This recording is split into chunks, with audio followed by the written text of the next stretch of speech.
আমি এই সুযোগটির জন্য আকাঙ্ক্ষিত ছিলাম, কারণ আমি সাধারণত আপনাকে ইউটিউবে অনুসরণ করি। আপনার সহকর্মীদের মধ্যে যেমন সাবির আলী, আহমেদ দিদাত, আপনি হলেন প্রধান ধর্মরক্ষক। দুঃখিত, আমি মানব ইতিহাসের এই সময়ে আমি আপনাকেই প্রধান অ্যাপোলজিস্ট হিসেবে পেয়েছি, এবং আমি আজ এখানে এসেছি কারণ আমি বেশ নিশ্চিত যে আপনি আমার প্রশ্নের উত্তর ধর্মীয়ভাবে দেবেন।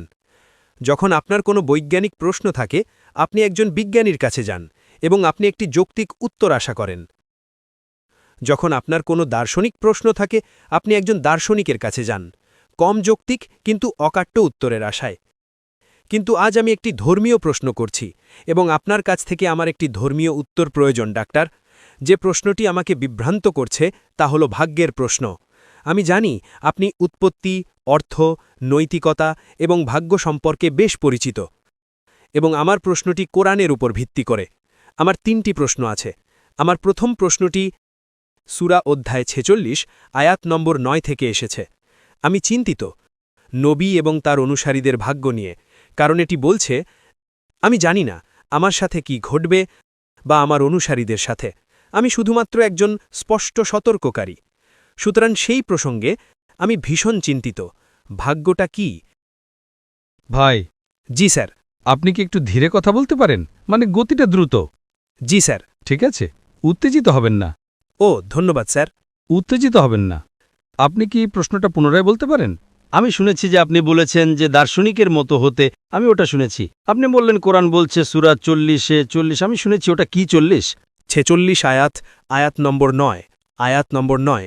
আয়াত নম্বর 9 এটা কি বলে?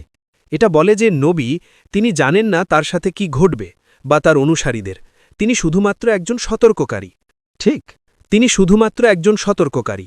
আমার প্রশ্ন এখন সেখান থেকেই উদ্ভূত। ভাগ্য কি? নবী এবং তার অনুসারীদের? ভাই প্রশ্নটি জিজ্ঞেস করেছেন, তিনি সূরা আহকাফ অধ্যায় 46 আয়াত নম্বর 9 উদ্ধৃত করছেন। আমি শুধু যাচাই করছি তার অনুবাদ সঠিক কিনা। মাঝে মধ্যে মানুষ ভুল অনুবাদ করে। 46:9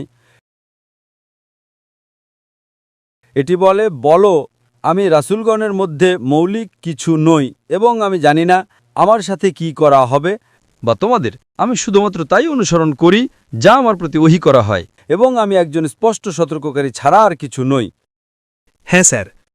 আপনার অনুবাদ এবং এটার মধ্যে পার্থক্য আছে। এখানে ভাগ্য শব্দটি উল্লেখ নেই। আমি কি এটা পড়তে পারি দয়া করে? আপনি কি পড়ছেন? অনুবাদটি। কে ওটা অনুবাদ করেছেন? আপনি কি আমাকে অনুবাদকের নাম দিতে পারেন? অনুবাদক? আমি শুধু মূলটা আরবিতে। আপনি কি আরবি বোঝেন? না, আমি আরবি বুঝি না। তো আমি যদি আরবিতে পড়ি সেটা আপনার কাছে দুর্বোধ্য মতো হবে, তাই না? আমি যদি আরবিতে পড়ি সেটা ঈশ্বরের বাণী। পুরো কোরআনে আরবি একই, বাইবেলের মতো নয় যেখানে বাইবেলের 2000 বিভিন্ন সংস্করণ আছে, মূল পাণ্ডুলিপি ভিন্ন। কোরআনে একটাই কোরআন আছে, কিন্তু অনুবাদ ভিন্ন হতে পারে। তাই আমি আপনাকে জিজ্ঞেস করছি কার অনুবাদ আপনি পড়ছেন। আপনি আমাকে বলছেন না। কাল আপনি বলবেন আমি সালমান রুশদির অনুবাদ পড়ব, তো আমি কি সেটা বিশ্বাস করব? আমার কাছে শুধু কোরআন আছে, আমি অনুবাদটা জানি না। এটা কি সাবির নাকি ইউসুফ আলীর? আপনি যদি না জানেন তার মানে আপনি গবেষণার লোক নন। আপনি গবেষণার লোক নন, আপনি একজন শিক্ষক। আপনি যদি একজন শিক্ষক হন এবং যদি আপনি না জানেন কে অনুবাদ করেছে, তবে এটা খুবই বাজে শিক্ষক, খুবই বাজে শিক্ষক। আপনি যদি কোনো বিষয় শেখাতে যান, আমি একজন মেডিকেল ডাক্তার, আমি একজন প্রচারক, আমি যদি বাইবেল থেকে উদ্ধৃতি দেই, আমি আপনাকে বলবো King James Version, New International Version, Douay Version, New World Translation. আমি আপনাকে বলে দেব আমি যা উদ্ধৃতি দেই আমি কিং জেমস ভার্সন থেকে উদ্ধৃতি দেই। বাইবেলে মূল পাণ্ডুলিপি ভিন্ন হয়, কোরআনে আরবি ভিন্ন হয় না, একই। কিন্তু যেহেতু আপনি আরবি জানেন না, আমরা অনুবাদের সাহায্য নিচ্ছি। আমি আপনাকে জিজ্ঞেস করছি কোন অনুবাদ? আপনি বললেন আমি জানি না। তো আপনি যদি না জানেন আপনি কিভাবে উদ্ধৃতি দিচ্ছেন? এটা কোরআন। এটা কোরআন নয়, কোরআন আরবিতে। কোরআন আরবিতে, ইংরেজিতে নয়। আপনি কি বুঝতে পারছেন? তো আপনি যদি কোনো অনুবাদ পান একজন অনুবাদকের যিনি সত্য নন, উদাহরণস্বরূপ আপনি বললেন আমি ডব্লিউ.সেলের অনুবাদ করতে চাই। এখন সেল একজন খুবই অকাজের অনুবাদক। আপনি বুঝতে পারছেন তো? এই অনুবাদকরা কোরআনের ভুল অনুবাদ করেছে। আপনি বুঝতে পারছেন তো? আপনি যদি একটা ভুল অনুবাদ পান এবং মানুষকে বিভ্রান্ত করার চেষ্টা করেন, তবে আপনার ক্ষমা চাওয়া উচিত। তাই আপনি যদি অনুবাদকের নাম না জানেন, তার মানে আপনার গবেষণা খুবই দুর্বল। আমি যার কথা উল্লেখ করছি তিনি হলেন আব্দুল্লাহ ইউসুফ আলী। আপনি কি বুঝতে পারছেন? বুঝতে পারছি, আমি এখানে যা উদ্ধৃতি দিয়েছি তা হলো আব্দুল্লাহ ইউসুফ আলী। আপনি কি বুঝতে পারছেন? বুঝতে পারছি। আপনি কোন অনুবাদকের উদ্ধৃতি দিচ্ছেন আপনি জানেন না, তাই আপনি বাড়ি যান এবং আপনার গবেষণা করেন। তাই শুধু আমি অনুবাদটা পড়ব, এটা নির্ভরযোগ্য অনুবাদ। বলুন স্যার। বলো, আমি রাসূলগণের মধ্যে নতুন কিছু নই এবং আমি জানি না আমার সাথে কি করা হবে। তার মানে তিনি জানেন না ভবিষ্যতে কি ঘটবে, ভাগ্য নয়। আমি শুধুমাত্র তাই অনুসরণ করি যা আমার প্রতি ওহী করা হয়। ঈশ্বর যা বলেছেন আমি তাই অনুসরণ করছি। ঈশ্বর যা বলেছেন আমি তাই অনুসরণ করছি এবং আমি একজন স্পষ্ট সতর্ককারী ছাড়া আর কিছু নই। এ আয়াতে কোনো সমস্যা নেই, তো এ আয়াতে সমস্যাটা কি? সমস্যাটা হলো দোদুল্যমানতা। নবী দোটানায় আছেন, তিনি অস্থির হয়ে পড়ছেন এবং বুঝতে পারছেন না তার সাথে কি ঘটবে। কোনো মানুষই জানে না। কোনো মানুষ নয়, এমনকি যীশুখ্রিস্টও জানেন না। এটা গসপেলে উল্লেখ আছে, বাইবেলে। কোনো মানুষ সেই প্রহরের সম্পর্কে জানে না, এমনকি ফেরেশতারাও না, এমনকি মানবপুত্রও না, ঈশ্বর ছাড়া। তো তার মানে যীশুখ্রিস্ট আলাইহিসসালাম তিনি কি একজন প্রতারক? না। যীশুখ্রিস্ট আলাইহিসসালাম বলেন যে আমি ভবিষ্যৎ জানি না। আপনি কি করবেন? আপনি কি করবেন? Stop. Boom. See? যীশুখ্রিস্ট আলাইহিসসালাম বাইবেলে বলেন আমি জানি না। এবং একজন মানুষ সবকিছু জানতে পারে না। কিছু জিনিস আপনি জানেন, কিছু জিনিস জানেন না। তার মানে যীশুখ্রিস্ট একজন মানুষ ছিলেন, নবী মুহাম্মদ সাল্লাল্লাহু আলাইহি ওয়াসাল্লাম একজন মানুষ ছিলেন, দুজনেই ঈশ্বর ছিলেন না। ঈশ্বর বলতে পারেন না আমি জানি না। তো এটা নবী মুহাম্মদ বলছেন। ঠিক, প্রত্যেক মানুষ বলতে পারে না যে না আমি সবকিছু জানি। সে একজন বোকা, সে মানুষকে ধোঁকা দিচ্ছে। এবং নবী মুহাম্মদ সাল্লাল্লাহু আলাইহি সাল্লাম, নবী মুহাম্মদ সাল্লাল্লাহু আলাইহি ওয়াসাল্লাম ওটা বলেছেন। নবী যিশু বাইবেলে বলেছেন। সমস্যাটা কি যদি তারা না জানে? তারা মানুষ। একজন মানুষকে ভবিষ্যৎ জানতে হবে না। সমস্যা, আপনি কি আমাকে বলতে পারেন কোনো মানুষ সবকিছু জানে? না। তার মানে আপনি বৈজ্ঞানিক নন, আপনি যৌক্তিক নন, আপনি বাইবেল জানেন না, আপনি কোরআন জানেন না। আপনি এখন কি করবেন? তিনি কি নবী নন? দুঃখিত, তিনি কি নবী নন? কে নবী নন? নবী সবকিছু জানেন না। এখানে পরিষ্কারভাবে উল্লেখ আছে আমি শুধুমাত্র তাই অনুসরণ করি যে আমার প্রতি ওহী করা হয়। নবী শুধুমাত্র সেই বিষয়গুলো জানেন যে সর্বশক্তিমান ঈশ্বর প্রকাশ করেন। সুতরাং এমন কিছু জ্ঞান আছে যা কোনো মানুষ জানে না, কিন্তু সর্বশক্তিমান ঈশ্বর একজন নবীকে বলেন, নবী মুহাম্মদ সাল্লাল্লাহু আলাইহি সাল্লাম কিংবা নবী, তো সেই জ্ঞান যা ভাই, আমি আপনার সাথে কথা বলছি, আমি আপনাকে উত্তর দিচ্ছি আর আপনি নিচের দিকে তাকাচ্ছেন আমি শুনছি স্যার। এবং আপনি অন্য কিছু পড়ছেন। না না না, শুধু কোরআন। আমি কোরআনের দিকে তাকাচ্ছিলাম স্যার। না, তবে আমার দিকে তাকান, আমি উত্তর দিচ্ছি। আমি মনোযোগ দিয়ে শুনছি স্যার। দুটি কাজ একসাথে করতে পারেন না। দুঃখিত স্যার, সমস্যা নেই। তো সর্বশক্তিমান ঈশ্বর, রাসূলগণ হলেন সর্বশক্তিমান ঈশ্বরের মনোনীত মানুষ। মনোনীত মানে তারা অসাধারণ, তারা মানুষ, তাদের মানবিক গুণাবলী আছে, কিন্তু তারা অসাধারণ। সর্বশক্তিমান ঈশ্বর তাদের সাথে কথা বলেন। তো যদি সর্বশক্তিমান ঈশ্বর কোনো রাসূলকে কোনো জ্ঞান দেন, তার কাছে সেটা থাকে। তার কাছে সব জ্ঞান নেই, সব জ্ঞান শুধুমাত্র ঈশ্বরের আছে। পৃথিবীর কোনো মানুষের সব জ্ঞান নেই, এমনকি যীশুখ্রিস্ট আলাইহিস সালাম, এমনকি মুহাম্মদ সাল্লাল্লাহু আলাইহি সাল্লাম তারও না। যা কিছু ঈশ্বর তাদের কাছে প্রকাশ করেন তারা তা জানে। সেটাই এখানে বলা হচ্ছে, যা আমার কাছে প্রকাশ করা হয় আমি বলি। তো কিন্তু যদি তারা এমন কিছু জানে যা ঈশ্বর তাদের সাথে সরাসরি বলেন, তাদের রাসূল বলা হয়। তারা সাধারণ মানুষের ঊর্ধ্বে, তারা মানুষ, কিন্তু তারা শ্রেয়, কারণ ঈশ্বর তাদের কাছে সরাসরি ওহী পাঠান। ঈশ্বর আপনার আমার কাছে সরাসরি ওহী পাঠান না। আপনি বুঝতে পারছেন স্যার? তো রাসূলগণ হলেন মানুষের মধ্যে থেকে মনোনীত ব্যক্তি। যেমন যিশু, তার উপর শান্তি বর্ষিত হোক, যেমন মুসা, তার উপর শান্তি বর্ষিত হোক, যেমন নবী মুহাম্মদ সাল্লাল্লাহু আলাইহি ওয়াসাল্লাম, তার উপর শান্তি বর্ষিত হোক। ঈশ্বর তাদের সাথে কথা বলেন, ঈশ্বর মানবজাতিকে পথ দেখানোর জন্য তাদের বার্তা দেন। কিন্তু তার মানে এই নয় যে তারা সবকিছু জানেন। তো এটা একটা ভুল ধারণা। আশা করি এটা পরিষ্কার হয়েছে। ঈশ্বরের সকল রাসূল তাদের ইলমে গায়েব নেই। ঈশ্বর যা তাদের বলেন, ঈশ্বর হয়তো তাদের কিছু বিষয় বলেন। ঠিক আছে, এখন কয়েক বছর পরে রোম জিতবে বা রোম পরাজিত হবে, ঠিক আছে, ঈশ্বর তাকে বলেছেন, তাই তার জ্ঞান আছে, কিন্তু সব কিছু নয়। আশা করি এটা প্রশ্নের উত্তর দিয়েছে। ধন্যবাদ, স্বাগতম। দ্বিতীয় প্রশ্নটি। ঠিক আছে, আমার 3টি প্রশ্ন আছে স্যার। আমি আপনাকে দেব, কোনো সমস্যা নেই। আমি আপনাকে ভালোবাসি, আমিও আপনাকে ভালোবাসি। সাধারণ নিয়ম হলো একবারে একটা প্রশ্ন, কিন্তু যেহেতু আমি আপনাকে ভালোবাসি, আমি আপনাকে দ্বিতীয় প্রশ্ন করার সুযোগ দেব। সমস্যা নেই। ধন্যবাদ স্যার, আপনাকে স্বাগতম। আমাকে উদ্ধৃতি দেওয়ার অনুমতি দিন। তবে কোরআন থেকে উদ্ধৃতি দেওয়ার মতো আমি কোনো বিশেষজ্ঞ নই। আমি অনেকবার শুনেছি যখন আপনি উত্তর পাওয়ার চেষ্টা করেন খ্রিস্টানদের কাছ থেকে যীশুখ্রিস্টের ঈশ্বরত্ব সম্পর্কে, আপনি সবসময় বলেন যে আপনি এমনকি প্রতিজ্ঞা করেন যে যদি কোনো খ্রিস্টান আপনাকে একটিও স্পষ্ট বাক্য দিতে পারে, অস্পষ্ট নয় এমন, অস্পষ্ট অস্পষ্ট নয় এমন একদম স্বচ্ছ আপনি বলেন আপনি খ্রিস্টান হয়ে যাবেন আমাকেও একই মানদণ্ড ব্যবহার করার অনুমতি দিন, ঠিক সেই হুবহু শব্দের মানদণ্ড যা আপনি সাধারণত খ্রিস্টানদের জিজ্ঞেস করেন। ড জাকির নায়েক, দয়া করে আমাকে কোরআন থেকে দেখান ঠিক এই শব্দগুলো যেখানে যিশু আলাইহিসসালাম বলেছেন, আমি একজন নবী, আমি শুধুই একজন নবী, আমার ইবাদত করো না। কোরআন থেকে একটি স্পষ্ট বা দ্ব্যর্থহীন উক্তি। ঠিক আছে, কোরআনের সূরা ইমরান অধ্যায় 3 আয়াত 49 উল্লেখ আছে, যিশু আলাইহিসসালাম রাসূল হিসেবে প্রেরিত হয়েছিলেন বনি ইসরায়েলদের জন্য। It's mentioned in Surah Saf, chapter number 61, verse number 6. যে আমি বনি ইসরায়েলদের জন্য রাসূল হিসেবে প্রেরিত হয়েছি। প্রথম অংশ আমি শেষ করেছি, দ্বিতীয় অংশ বলো যে আমার ইবাদত করো না। ঠিক আছে, সেটাও আছে।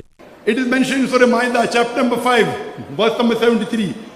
لَقَدْ كَفَّرَ الَّذِينَ قَالُوا إِنَّ اللَّهُ هُوَ الْمَسِيحُ ابْنُ مريم.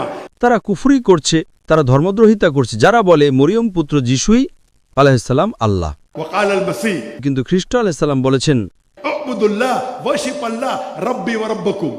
আল্লাহর ইবাদত করো যিনি আমার প্রভু এবং তোমাদের প্রভু। إنه من يشرك بالله যে কেউ আল্লাহর সাথে শরিক করে فقد حرم عليه الجنة আল্লাহ তার জন্য জান্নাত হারাম করে দেবেন ومأواه النار وما للظالمين من أنصار. এবং আগুন হবে তার থাকার জায়গা এবং পরকালে তার কোনো সাহায্যকারী থাকবে না।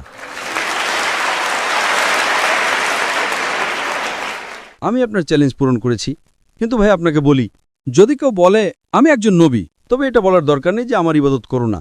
আমি যদি বলি আমি একজন মানুষ, আমাকে বলতে হবে না যে আমার পূজা করো না। মানুষের গুণ তো খোদা হওয়া নাই, নবী মানেই তিনি খোদা নন। তাই এটা বলা বোকামি যে দেখো আমি একজন নবী, আমার ইবাদত করো না। আমি আপনার আবদার পূরণ করেছি। Because I love you. কিন্তু আপনার চ্যালেঞ্জটা অযৌক্তিক। আপনি যদি বলেন আমাকে যে কোনো জায়গায় দেখান যে তিনি বলছেন তিনি একজন নবী, ব্যাস শেষ। বুঝতে পারছেন তো? তখন আমাকে আর বলতে হবে না যে আমার ইবাদত করো না। কিন্তু আমি আপনাকে দুটোই দেখিয়েছি। Because I love you. I love you. শেষ প্রশ্ন স্যার, যদি আমাকে অনুমতি দেন, কোরআনের এই ভিত্তির উপর নির্ভর করে আমাকে এই প্রশ্নটি করার অনুমতি দিন। কোরআন পড়ে আমি বলেছিলাম এবং আমি ক্ষমা চাইছি, আমি কোনো বিশেষজ্ঞ নই, আমি বিশেষজ্ঞ হওয়ার দাবি করি না। এখানে 4টি প্রশ্ন আছে। 4টে? না, আমি বলছি ওই প্রশ্নের ভেতরেই। যিশু আলাইসাল্লাম কোথাও আমি বলতে পারি তিনি খোদা হওয়ার দাবি করেছেন, তিনি সেই দাবি এমন কিছু উপাধি আছে যা শুধুমাত্র খোদা ব্যবহার করেন, সেগুলো একচেটিয়াভাবে খোদা ব্যবহার করেন। দুঃখিত ভাই, আমি আপনাকে পরিষ্কার শুনতে পাচ্ছি না। আপনি কি প্রশ্নটা আবার বলবেন? যিশু কোরআনে খোদা হওয়ার দাবি করেছেন? না, আমি বলেছি আমি আমার মামলা যুক্তি সাজাচ্ছি, তারপর প্রশ্ন করব স্যার। দুঃখিত, আমি মামলাটা সাজাচ্ছি। মামলা সাজাচ্ছেন? তারপর একটি প্রশ্ন করব। ঠিক আছে, তাহলে আপনার মামলাটা কি মামলা সাজাচ্ছেন? আপনি একজন প্রফেসর স্যার, আপনি জানেন আমাকে মামলা সাজাতে হবে। I'm not professor, I'm a student. No, you aren't. Allow me, please. কোরআন কে আমাদের বিচারক? উদাহরণস্বরূপ প্রথম প্রশ্ন, কে আমাদের বিচারক? কোরআন বলে, কোরআন অধ্যায় 22 আমি জানি, আয়াত 6 বলে যে, আয়াত 56-57 আমি যদি ভুল উদ্ধৃতি দেই দয়া করে আমাকে জানাবেন। এটা বলে তিনি আমাদের বিচারক, এবং তারপর আমাদের খ্রিস্টান শিক্ষায় যিশু আলাইসাল্লাম দাবি করেন যে তিনিই বিচারক, ম্যাথিউ 25:30-31। দ্বিতীয়টি, আল্লাহ আরেকটি নাম ব্যবহার করেন, তা হল সত্য। সত্য কে? কোরআন অধ্যায় 22 আয়াত 6 বলে আল্লাহ হলেন সত্য। যিশু আলাইসাল্লামও জন 14:6 একই দাবি করেন যে তিনি সত্য। তৃতীয়টি, কোরআন বলে কেউ ঈশ্বরের সাথে মহিমা ভাগ করতে পারে না, ঈশ্বর তার মহিমা কারো সাথে ভাগ করেন না। কোরআন 57, কোরআন অধ্যায় 57 আয়াত 1। আপনি কি তৃতীয় অংশটা আবার বলতে পারেন? এটা বলেছে যে ঈশ্বর তার মহিমা কারো সাথে ভাগ করেন না। ঈশ্বর তার মহিমা কারো সাথে ভাগ করেন না, এটা কোরআনে লেখা আছে অধ্যায় 57 আয়াত নম্বর 1। এটা বলে আকাশ এবং পৃথিবী ঈশ্বরের মহিমা ঘোষণা করে। আপনি যখন ঈশাই বইয়ের 42 অধ্যায় 8 নম্বর আয়াত দেখেন, ইয়াহুয়ে বলেন তিনি তার মহিমা কারো সাথে ভাগ করেন না। কিন্তু যিশু আলাইসাল্লাম জন 17:5 আসেন যে তিনি পিতার সাথে মহিমা ভাগ করছেন। চতুর্থটি, তারপর একটি প্রশ্ন করব, কে মৃতদের জীবিত করবে? এটা শুধুমাত্র আল্লাহই করেন। আপনি কি চতুর্থ প্রশ্নটা আবার বলতে পারেন? চতুর্থটি বলে কে মৃতদের জীবিত করে কোরআন অধ্যায় ২২ আয়াত ৭ আল্লাহই একমাত্র যিনি এটা করেন এবং তারপর যিশু আলাহিসাল্লাম দাবি করেন তিনিও মৃতদের জীবিত করেন জন বইয়ের অধ্যায় ৫ ২৫ থেকে ২৯ এখন প্রশ্ন হল একজন সাধারণ নবী কি এটা দাবি করতে পারেন? ভাই একটি প্রশ্ন করেছেন 4টি বিষয় তিনি দাবি করেছেন কোরআন থেকে এবং উত্তর দিচ্ছেন বাইবেল থেকে। যদি আপনি কোরআন থেকে উদ্ধৃতি দিয়ে কোরআন থেকে উত্তর দেন তবে তার গুরুত্ব থাকে, কারণ আমি এবং মুসলমানরা বিশ্বাস করি কোরআন ঈশ্বরের বাণী। আমি বাইবেলকে ঈশ্বরের বাণী বলে বিশ্বাস করি না। বাইবেল শব্দটা মূল শব্দ এসেছে বিবলস থেকে। আমার মতে বাইবেল কি? আমি বাইবেলের একজন ছাত্র। বাইবেলে সর্বশক্তিমান ঈশ্বরের কিছু কথা আছে, নবীদের কথা আছে, ঐতিহাসিকদের কথা আছে, আবার পর্নোগ্রাফিও আছে। পর্নোগ্রাফি উদাহরণস্বরূপ যদি আমাকে পাবলিকের সামনে ইজিকিয়া 24 অধ্যায় 24 আয়াত 24 পড়তে বলেন এবং এমনকি যদি আপনি $1 মিলিয়ন দেন, যদি আপনি ডাক্তার জাকিরকে বলেন বাইবেল 24 অধ্যায় 24 আয়াত 24 পড়ো, আমি $1 মিলিয়ন দেব, Not shillings, huh? Million shilling, $1 million. সেটা 129 মিলিয়ন কেনিয়ান শিলিংয়ের সমান। যদি আপনি সেটা আমাকে দেন আমি পড়ব না। অন্যরা হয়তো আপনি পড়তে পারেন, আমি পারবো না, কারণ এটা পর্নোগ্রাফি। আমি যদি বিশাল সমাবেশে পর্নোগ্রাফি পড়ি আমি পাপী হব। আমি $1 মিলিয়ন নিয়ে পাপী হতে চাইব না। তাই বাইবেল একটা মিশ্রণ। না স্যার, যদিও কোরআন থেকে উদ্ধৃতি দিচ্ছেন যা ঈশ্বরের বাণী এবং উত্তর দিচ্ছেন আমার একটা বই থেকে যাতে পর্নোগ্রাফির মিশ্রণ আছে। যাই হোক, আমি উত্তর দেব। যেহেতু আমি একজন ছাত্র, আমি উত্তর দেব। আপনার প্রথম প্রশ্ন, কোরআন বলছে আল্লাহ বিচারক। হ্যাঁ, তো যে কেউ বিচারক হলেই কি খোদা হয়ে যায়? কেনিয়াতে কতজন বিচারক আছেন? কেনিয়াতে কতজন বিচারক আছেন? অন্তত 100-200, ঠিক? তারা সবাই কি খোদা হয়ে যান? হ্যাঁ, কিছু তো আছে। আল্লাহ কি বলছেন? Malik yawmiddin. বিচার দিবসের বিচারক, এবং যীশুখ্রিস্ট আলাইহিসসালাম বিচার দিবসের বিচারক নন। বিচারক, আমি যদি কোনো মামলা শুনি, যদি দুজন মানুষ মারামারি করে, আমি রাখি, আমি মাঝখানে হাসি এবং একটা রায় দিই, আমি বিচারক হয়ে যাই। আমি কি খোদা হয়ে যাই? ওটা আপনার বোকামির বোঝাপড়া। কতজন বিচারক? আপনি জানেন কেনিয়াতে কতজন বিচারক আছেন? অন্তত 500 বিচারক, ঠিক না? অনেক আছে। অনেক মানে তারা সবাই খোদা হয়ে যায়? হ্যাঁ ভাই, হাসছেন, ভালো। এটা ভালো লক্ষণ। তার মানে আপনি আপনার ভুল বুঝতে পেরেছেন। প্রথম উত্তর দেওয়া হলো। দ্বিতীয় প্রশ্নে আপনি বললেন যে আল্লাহ হলেন সত্য। ঠিক আছে, 2 + 2 = 4। ভাই, আমি বলছি জাকির কি সত্যবাদী নাকি না? 2 + 2 = 4। আমি কি সত্যবাদী নাকি আমি মিথ্যে কথা বলছি? এটা সত্য। আমি কি খোদা? আপনি ঠিক। আমি কি খোদা হয়ে যাই? না। যাই হোক, আমি উত্তর দেব। আপনি যা উদ্ধৃতি দিচ্ছেন তা হল গসপেল অব জন অধ্যায় 14 আয়াত 6। আমি পথ, সত্য আর জীবন, আমার মাধ্যমে ছাড়া কেউ পিতার কাছে আসতে পারে না। আপনি কি প্রসঙ্গটা জানেন? আমাকে জানান। আপনি বললেন আপনি বাইবেলের একজন স্কলার, ঠিক? আমি বলি আমি একজন ছাত্র। না, বাইবেলের। হ্যাঁ। আপনি শিক্ষক না। ও, ওটার মধ্যে পার্থক্য আছে। শিক্ষক, একজন স্কলার এবং হ্যাঁ। আপনি শিক্ষক না। হ্যাঁ। আপনি বাইবেলের শিক্ষক না, আমি বলেছি আমি পেশায় একজন শিক্ষক, কিন্তু আমি বাইবেল শিক্ষার একজন ছাত্র। ঠিক আছে, কিন্তু আপনি বাইবেলের শিক্ষক হিসেবে জানেন। হ্যাঁ, আমি জানি স্যার। ও, আপনি বাইবেল শেখান এবং আপনি একজন ছাত্র। আপনি শিক্ষক এবং ছাত্র উভয়ই। ঠিক আছে। হ্যাঁ, আমি তাই। আপনি কি প্রসঙ্গটা জানেন? আপনি গসপেল অব জন অধ্যায় 14 আয়াত 6 উদ্ধৃতি দিলেন। আমি আমার মস্তিষ্ক থেকে বলছি। আপনি কি প্রসঙ্গটা জানেন? আপনি কি 1 নম্বর আয়াত জানেন? হ্যাঁ, আমি জানি। ঠিক আছে, ওটা কি বলে? ওটা বলে যে আমি চাচ্ছি, আমি তোমাদের জন্য একটি জায়গা প্রস্তুত করতে চাচ্ছি। না, 1 নম্বর ওটা বলে না। 1 নম্বর কি বলে?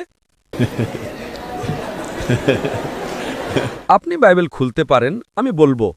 আপনি বাইবেল খুলুন, আমি আমার মাথা থেকে বলবো। খুলুন। আপনি আমাকে উদ্ধৃতি দিতে সাহায্য করতে পারেন। আমি আপনাকে সাহায্য করতে পারি। আপনি একজন শিক্ষক, আমি একজন ছাত্র।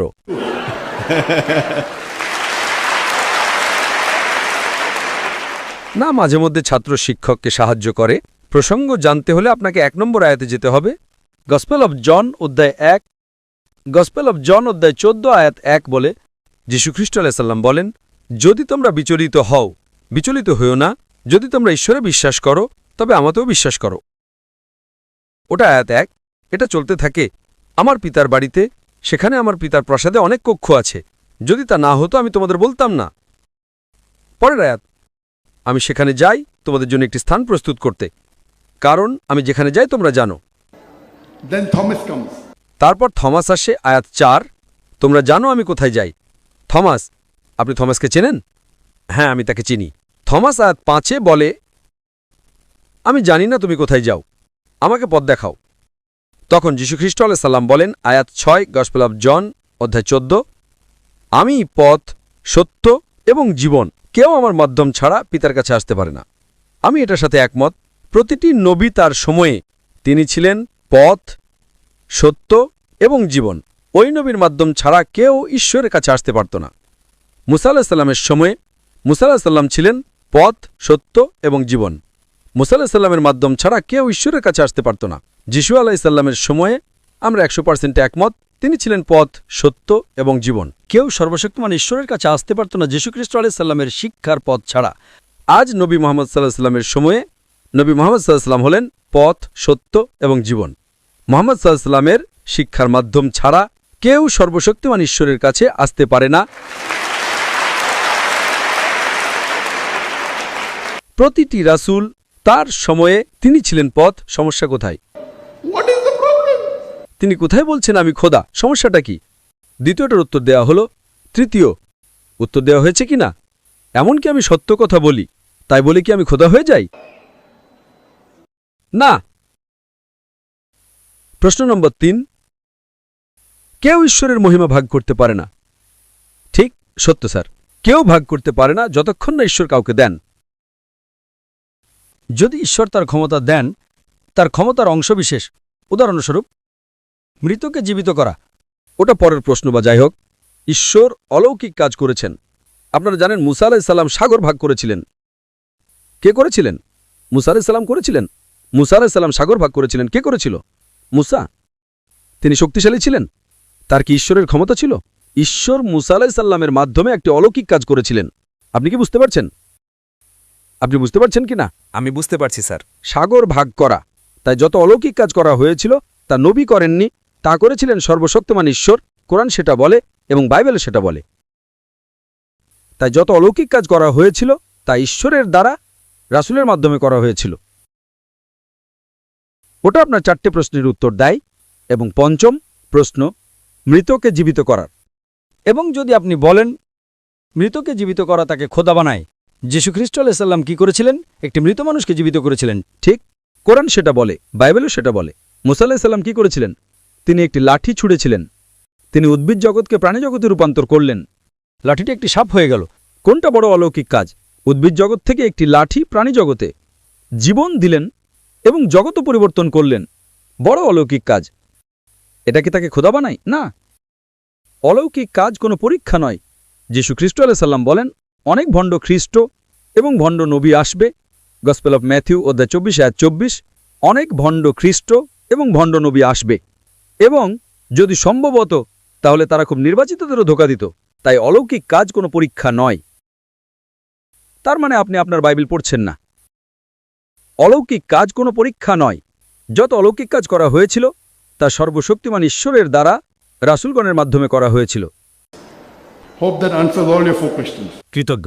তো 6টি প্রশ্নের উত্তর দেওয়া হলো, প্রথম 2টি এবং পরের 4টি। হ্যাঁ, শেষটা। আমরা অন্য মানুষদের সুযোগ দেব। আমি আপনাকে ভালোবাসি তার মানে এই নয় যে অন্যরা বলবে যে ডক্টর জাকির অবিচার করছেন। একজন মানুষকে 6টি প্রশ্ন করার সুযোগ দিচ্ছেন। আমি আপনাকে ভালোবাসি, এটা আলাদা, কিন্তু তখন অন্যরা আমাকে দোষারোপ করা শুরু করবে।